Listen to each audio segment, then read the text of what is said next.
Hello again, loved ones. This is Matt Stevens, and I hope you're doing fantastic. I certainly am myself. And I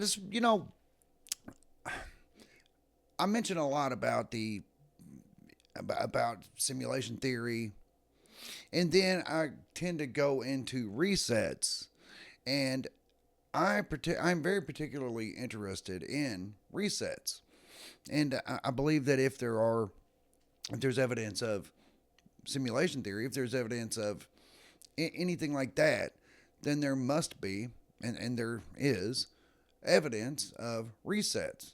Now, it's not exactly 100% ironclad evidence, but I mean, there's some pretty good stuff out there. I mean, a lot of the things that I mentioned are old world buildings or just ancient structures, ancient sites that we cannot explain. A lot of things we just can't. I mean, we found structures in the Amazon rainforest, and now that we have the LIDAR and all that stuff where we can fly planes over huge swaths of land and get very detailed topographical maps, and even in some cases we can get down into the ground on these sites, and we find lots of evidence of structures of just and it's huge. I mean, most people have seen, and I'm not even talking about the Great Pyramid. I mean, that's the obvious one. The pyramids are obvious, but there were so many other sites around the world that just defy. I mean, we probably couldn't even build it today. I mean, some of these sites are built with stones that are so enormous and are pieced together with such laser precision. I mean, I'm talking stones that are dozens of tons each, stacked perfectly with such precision you can't even fit a credit card in the cracks. It's unbelievable. And then we're told to believe that these people, whoever it was, built these structures with no power equipment, no any power tools, nothing. That these sites were built with just elbow grease and chisels and hammers. It's absurd. It is absolutely absurd. Now, is that necessarily evidence of resets, or is that just evidence of hidden history? History of advanced civilizations that have inhabited this planet before us. And it was so far back in history that we really can't find any record of it. But then it's like, well, hello, Library of Alexandria, just for example. So much history has been destroyed. And it's like, why? I mean, I know why, but that's the hypothetical why. The reason why is because for whatever reason they don't want us to know. Why would they not want us to know? That's the question. It's like, well, what's the big freaking deal? Right? That's what most people say. Well, if that, most people say, listen, Matt, if that's true, if what you're saying is true, there's really no reason to not tell us these things. Big deal. So the world had people on it before, okay. They were very technologically advanced, and some kind of cataclysm wiped them out, and maybe there were some survivors, and they were, sent back into the Stone Age, and they eventually came back up, and here we are. Well, for one, it doesn't fit their narrative that they have given so far. But scientists I mean, they're some of the most pretentious, egotistical people there are. For example, when they find dinosaur bones, they'll find dinosaur bones from here, and they will like three different sets of dinosaur bones, and they'll say that's three different types of dinosaurs. Never once do they say, well, actually, no, this one is the adolescent stage of this particular dinosaur, and this one is the young adult stage, and this one is the fully mature stage of this one particular breed of dinosaur. Just an example. I'm just kind of I've heard that example given in the past, and it was fascinating because it was like, no, they would not do that. They would label these as 3 different species or whatever of dinosaur.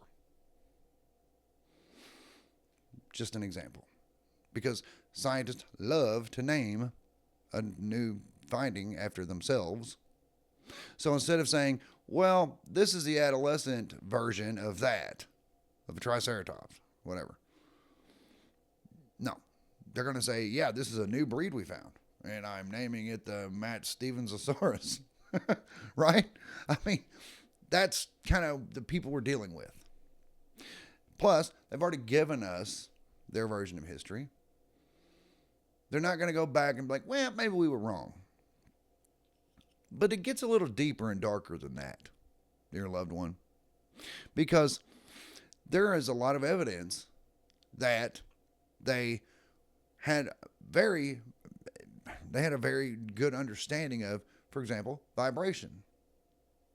So you saw during, I think it was World War I or II, I can't remember which, I should have looked it up, but where they gathered up all the church bells and all the city center bells and just bells from all over Europe and all that.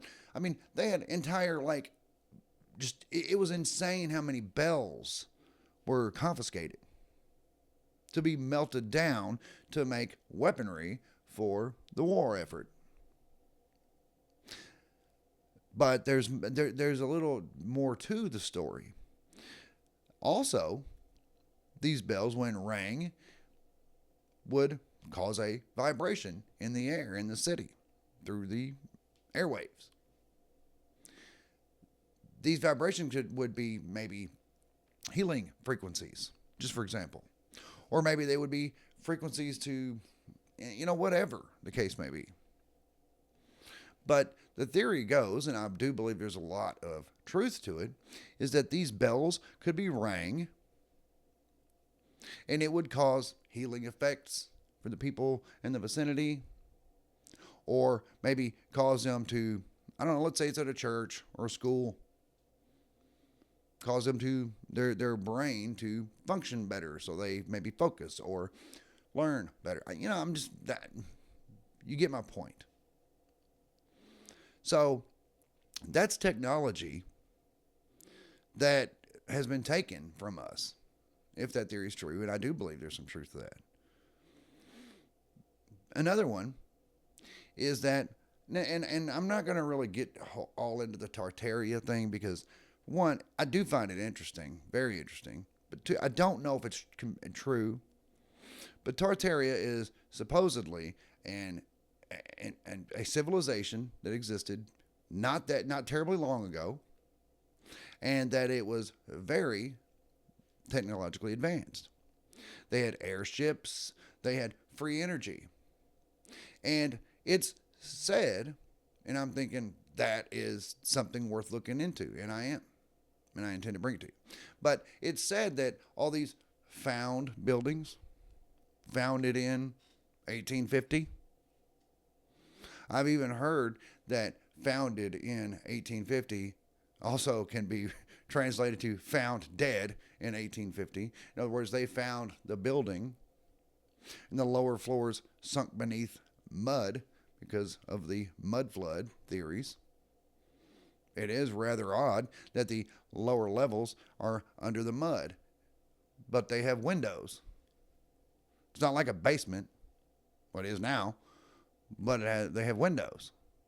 And some of these windows are like half sunk in the mud. Just something. And there are lots of theories behind these things where they have excavated some of these buildings.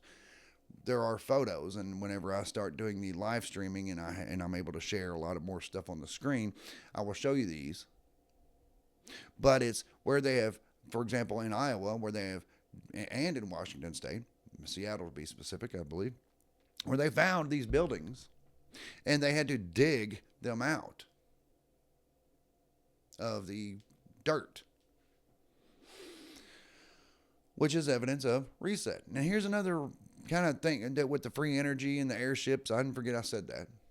But like with a lot of these older buildings, you see these huge metal spires.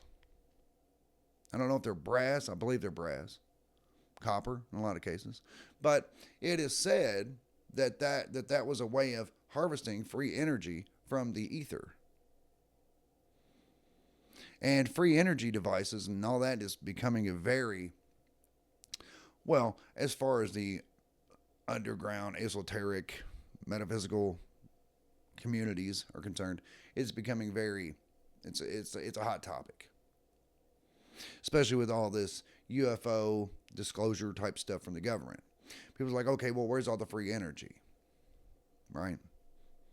And it is a good question because they're releasing all the United States Department of Defense are releasing all these videos of UFOs that have no visible means of propulsion.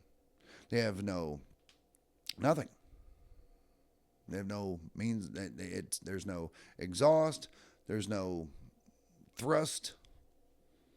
It just appears as though they are just moving on their own with no form of propulsion like we would propel things.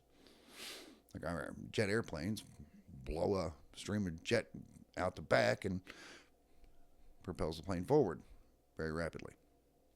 But no, these don't. There's none of that. But anyway, so there's all these theories of that. And I'm like, they're very interesting. And there's lots of photos from way back when of airships, I mean, like Zeppelins and blimps. But they were a lot more sophisticated and just they were everywhere. And these are photos. It's speculated that they would basically tie off on the top of one of these buildings so that people could disembark and, I guess, go about their day or whatever the case may be. But that's things that I'm definitely looking into and I intend to bring to you. But that's why they would hide these things. Because as far as free energy is concerned, we know from Nikola Tesla, J.P. Morgan cut his funding off as soon as he realized that Tesla was putting electricity out there for free. And he's like, well, I need to be able to put that on a meter so I can charge people for that. So he cut Nikola Tesla's funding real quick and went with someone else that he could run it through the wires and run it through a meter and charge people based on their usage. Anyway, so we know that is something that has been in the field and it cut off suddenly, meaning when J.P. Morgan realized Tesla was giving away electricity, and that's what his intention was. Imagine how advanced we, humanity, would be if we had that all along. It's sickening, really. But anyway, I digress on that. But getting back to the whole resets, I think about how many people there are in the world now. 7 billion people in the world now is what they say. And then I think of how many people have lived in the world over the millennia or whatever. And yet we find a very oddly low number of graves. And I realize that some cultures buried in mounds where they would literally have a mound of their, burial mounds. I understand that. And I also understand that there were like burial pits in Europe, particularly during pandemics such as the plague and things like that, where they would bury bodies in just huge pits. And I also know that after a certain amount of time, they can rebury over a grave. I'm not naive, and I'm not going to, and I don't ignore those things. I understand. But it does also seem as if when we find, for example, as I mentioned, the sites in South America where we find very technologically advanced looking structures It's like, how in the hell could they have ever built that without power tools, without power equipment, without any of those things? I mean, that's a very valid question. But then it's like, well, where's the evidence of the people? There's no evidence of people besides the structures that they left. Shouldn't there, if they were killed off by the explorer, the people from the New World, shouldn't they be, if they all contracted malaria or whatever the case may be and died off, shouldn't there be mass graves? Shouldn't there be graves? I mean, shouldn't there? It said that there were millions of people living in the rainforest, in the South American rainforest at one time. Where are the graves? That's all. So what? It's like, well, what are you suggesting, Matt? Are you suggesting that they were raptured? Kinda. I mean, kinda. It's a reset. So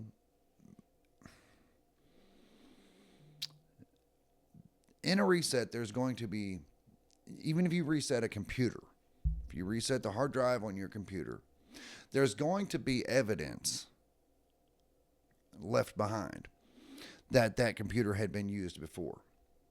Any computer nerd can tell you that if you do a factory reboot or reset, whatever, restore on a computer, that it's going to, somebody like me that barely can, not very computer tech savvy at all, I won't be able to find that.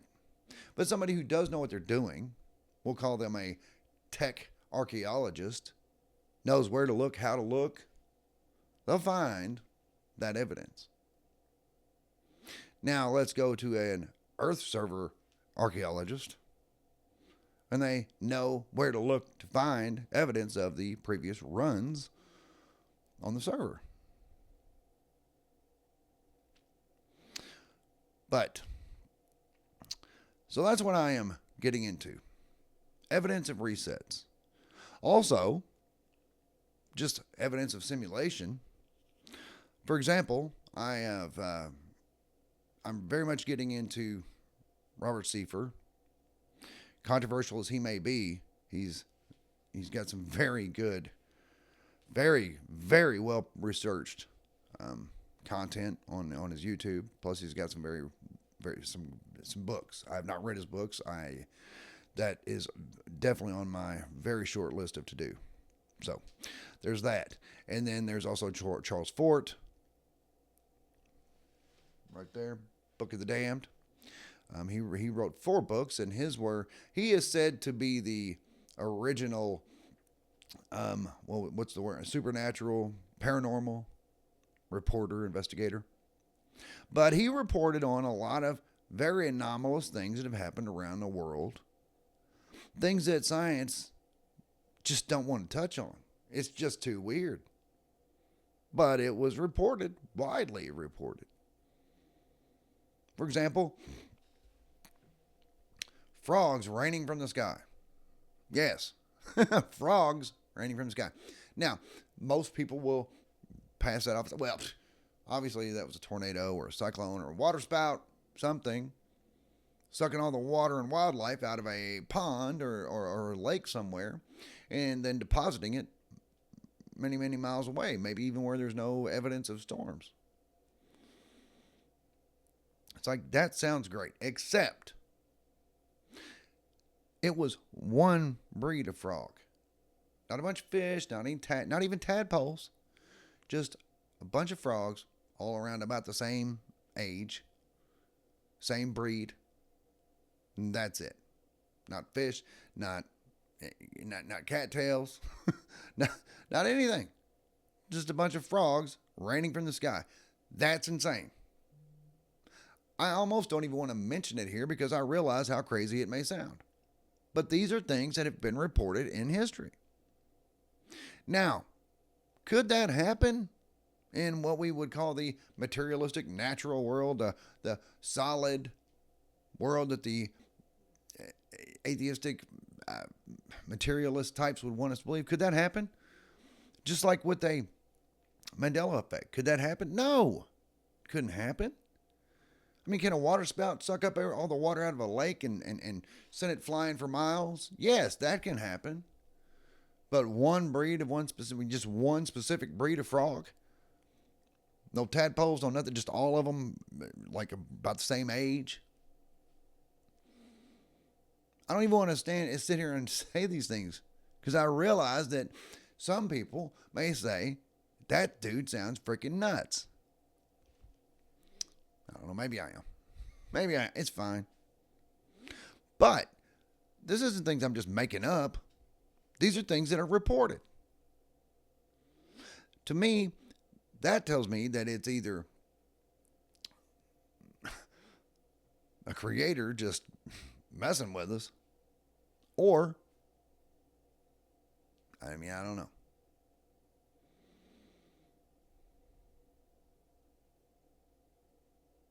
So anyway, dear loved one, that's what I've got going on with me. And I have some very cool things coming up, I think. They're going to be some very good discussions. And I do want to do the live streams. As one of subscribers said that Wednesdays are good. Wednesdays are good for me too. They would have to be in like the afternoons. I really kind of want to go for Saturday nights, and if you happen to miss it, of course, you can always watch it later. However, I would love for, and particularly this particular listener, subscriber, you know who you are, to participate because I've gotten some really good insights from this person. So that would be good. But I mean, if we can coordinate, that's the thing. So anyway, dear loved one, there you go. So that's what I got. And if you have not given me a like on this video yet, please do so. And things are going to be good. It's going to be fun. It's going to be a lot of fun. Summer's winding down. It's going to be, fall and winter and stuff. It's going to be, everybody's going to be cooped up indoors. Hey, we may as well get some books and research some really weird stuff. And maybe answer some questions. That'd be fantastic, wouldn't it? So, if you haven't given this video a like yet, please do so. If you haven't subscribed to this channel yet, please do so. Besides that, that's what I got. I do love you. I truly do. And I'll be back directly.